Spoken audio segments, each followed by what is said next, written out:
E commerce क्या है, e commerce की टाइप्स कौन कौन सी हैं, इसके फ़ायदे क्या हैं, इसके नुकसानात क्या हैं। अगर आप लोग ये सब जानना चाहते हैं तो इस वीडियो को शुरू से लेकर एंड तक ज़रूर देखिए।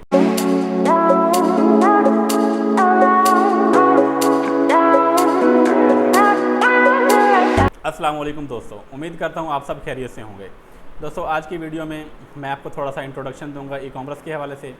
ई कॉमर्स क्या है, basic types of e commerce कौन कौन सी हैं, B2B, B2C, C2C ये क्या होता है, इसके अलावा ई कॉमर्स के एडवांटेजेस और डिसएडवांटेजेस पर बात करेंगे हम इस वीडियो में। तो मैं आप लोगों को इंतहाई सादा लफ्ज़ों में बताता हूँ कि ई कॉमर्स क्या है।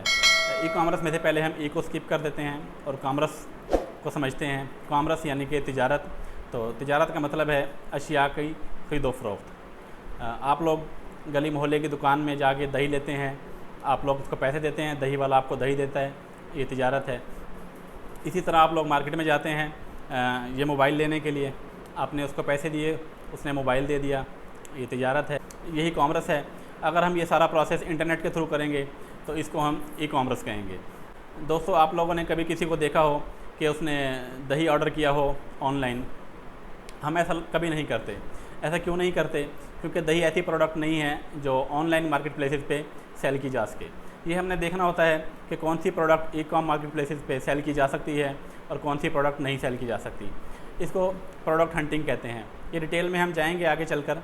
तो अभी के लिए इतना ही काफ़ी है कि ई कॉमर्स का मतलब है ऑनलाइन सेल परचेज़। ठीक है। तो ई कॉमर्स बेसिकली 3 तरह से होती है, B2B, B2C और C2C। B2B का मतलब है बिज़नेस टू बिज़नेस। इसकी एग्जांपल मैं आपको देता हूँ। टोयोटा कंपनी गाड़ियाँ बनाती है, आप सब लोग जानते हैं।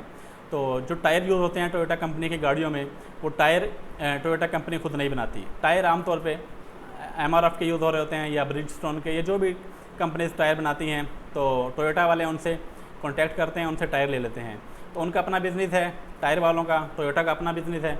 तो इनके दरमियान जो ट्रांजैक्शन होगी इसको हम कहेंगे बिज़नेस टू बिज़नेस। इसके अलावा एक होता है B2C यानी बिज़नेस टू कस्टमर। अब मैं फ़र्ज़ करो मेरा दिल कर रहा है कोक की बोतल पीने का, तो मैं कोक की बोतल पीने के लिए कोक की फैक्ट्री में नहीं जाऊंगा। आप लोग भी यकीनन कभी नहीं जाते होंगे बोतल पीने के लिए कोक की फैक्ट्री में। हम लोग अपने गली मोहल्ले की दुकान से, ड्रिंक कॉर्नर से जाकर कोक की बोतल पी लेते हैं। तो ये हो गया बिज़नेस टू कस्टमर। अच्छा, अब जो ड्रिंक कॉर्नर वाला है वो अपना माल उठाता है होलसेलर से या डिस्ट्रीब्यूटर से।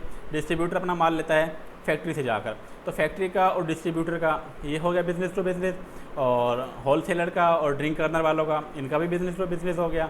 और हमारा जो हम कंज्यूमर हैं और ड्रिंक कॉर्नर वाले का, ये हो गया बिज़नेस टू कस्टमर। अच्छा, अब तीसरी टाइप आती है C2C यानी कि कंज्यूमर टू कंज्यूमर।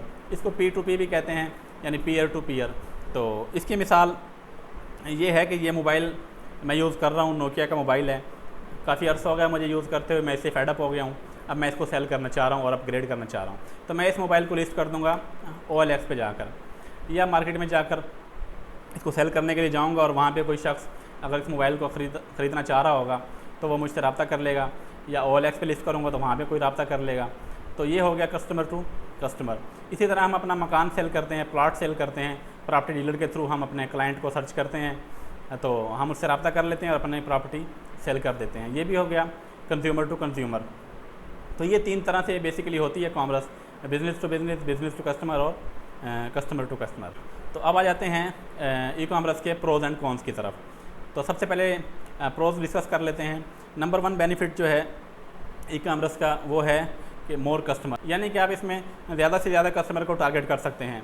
मिसाल के तौर पर अगर आप की शॉप है किसी लोकल एरिया में, लाहौर में, कराची में, कहीं भी आपकी शॉप है, तो वहाँ पे आपके पास कस्टमर जो होंगे वो उसी एरिया के होंगे। लाहौर में आपकी शॉप है तो आपके पास लाहौर के कस्टमर्स आएंगे, कराची में है तो कराची के कस्टमर आएंगे। लेकिन अगर आपका स्टोर ऑनलाइन है तो आप पूरे पाकिस्तान में, बल्कि पूरी दुनिया में भी अपने कस्टमर्स को टारगेट कर सकते हैं। तो ये सबसे पहला बेनिफिट है इसका कि आप कस्टमर्स को ज़्यादा से ज़्यादा अप्रोच कर सकते हैं।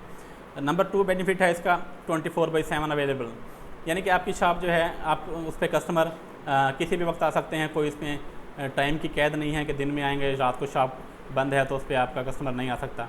ऐसा नहीं है। आपकी ऑनलाइन जो स्टोर है वो 24 घंटे खुला होता है और 7 दिन हफ्ते में उस पर कस्टमर्स आ सकते हैं। उसके अलावा नंबर 3 है lower caste for both side, यानी कि जो सेलर है उसके लिए भी कास्ट कम आती है। अगर आप किसी भी मार्केट में अपनी शॉप खोलते हैं किसी भी बड़ी मार्केट में, किसी भी शहर में आप शॉप खोलते हैं तो उनके एडवांस बहुत ज़्यादा होते हैं, रेंट बहुत ज़्यादा होता है। अगर आप अपनी दुकान बाई करना चाहते हैं वो तो और भी बहुत ज़्यादा होती है। लेकिन अगर आप ऑनलाइन स्टोर खोलना चाह रहे हैं तो उसकी कास्ट फ़िज़िकल शॉप की निस्बत बहुत ज़्यादा कम आती है। आप एक अच्छा इंटरनेट कनेक्शन हो, लैपटॉप हो और आप अपनी स्टोर ओपन कर सकते हैं। इसके अलावा रिव्यूज़ एंड रेटिंग्स हैं। ये बायर्स के लिए एडवांटेज है कि वो जो भी प्रोडक्ट बाई करना चाह रहा है उसके रिव्यूज़ देख सकता है, रेटिंग चेक कर सकता है। इसके अलावा है वाइड कैटलॉग। ये मैं माइक यूज़ कर रहा हूँ, ये एक कंपनी का माइक है और जिस शॉप से मैंने माइक परचेज़ किया वहाँ पे अनफॉर्चुनेटली ये एक ही माइक पड़ा था। लेकिन अगर मैं ऑनलाइन सर्च करता ही वहाँ पे ऑनलाइन मार्केट प्लेटफॉर्म पे बहुत सी कंपनियों के माइक अवेलेबल थे, वहाँ से सर्च किया जा सकता था। इसके अलावा है अफोर्डेबल एडवर्टाइजिंग एंड मार्केटिंग। तो ऑनलाइन स्टोर की मार्केटिंग करना, एडवर्टाइज़ करना ये बहुत आसान होता है और अफोर्डेबल प्राइसेस में मार्केटिंग की जा सकती है। नंबर 7 पे है सेवरल पेमेंट मोड्स। यानी कि अब आप लोग जानते हैं महंगाई बहुत ज़्यादा हो गई है। हम अपनी जेब में जितने भी पैसे लेके जाएं मार्केट में जाके पता चलता है कि ये थोड़े हैं, फिर हम ATM मशीन ढूंढ रहे होते हैं कहीं से कैश मज़ीद निकलवाएं तो शॉपिंग करें। लेकिन ई कॉमर्स में ये थोड़ी आसानी हो जाती है।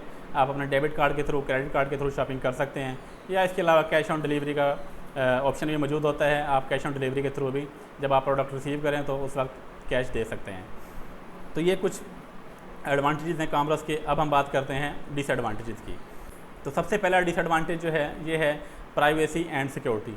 बहुत से लोग ख़ासतौर पे ख़वातीन अपना कॉन्टैक्ट नंबर नहीं शेयर करना चाह रही होती, बहुत से लोग अपने घर का एड्रेस नहीं शेयर करना चाह रहे होते। इसके अलावा क्रेडिट कार्ड, डेबिट कार्ड में थोड़ा सा इशू होता है, लोग शेयर नहीं करते कहीं हमारे साथ स्कैम ना हो जाए, तो ये थोड़ा सा इशू होता है। नंबर 2 पे आता है लैक ऑफ पर्सनल टच। यानी कि आप प्रोडक्ट को देख नहीं सकते। ये मोबाइल है, इसको मैं हाथ में पकड़ कर जितनी अच्छी तरीके से इसका एग्जामिन कर सकता हूँ, इसको ये मैं ऑनलाइन नहीं कर सकता। हाँ, जितनी मर्ज़ी अच्छी फ़ोटोग्राफी की हो सेलर ने, जितनी मर्ज़ी अच्छी वीडियोग्राफी की हो, लेकिन हाथ में पकड़ कर जो इंसान बगौर इसको देख सकता है वो ऑनलाइन नहीं देखा जा सकता।